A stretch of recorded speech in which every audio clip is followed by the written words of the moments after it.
Alright, welcome back to Our Survival Ascended. Here are top 5 reasons why to use the Seeker in Our Survival Ascended. Let's get into it. So of course, a brief introduction to the Seeker. It is untamable, meaning that we are going to be talking about ways to use it, not tame it.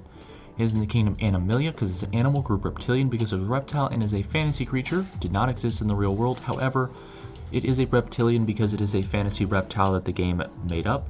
And description is mutated flyer. It is a mutated version of a pterodon with squid-like tendencies as well. Its traits are aggressive, will fly after and attack the player on sight. It is a base health of 250, damage of 10, speed of 5.25 meters per second flight speed, with a torpidity of 200.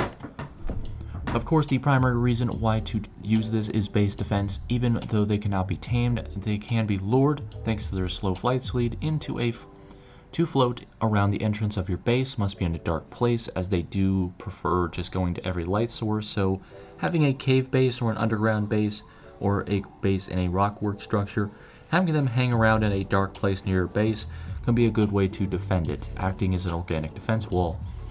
They can also be an organic swarm, making extra dark rooms in your base. Full of these can help you defend artifact storages, as you can still use a ghillie suit to loot your chests while still being undetected by the seekers surrounding.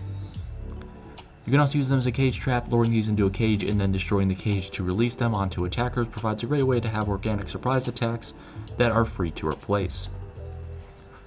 You can also, just a prank bro, using a Reaper, you can have them follow you to another player, then burrow yourself underneath the ground to have the Seekers lock onto the other player, and just prank them. A little prank doesn't do much damage.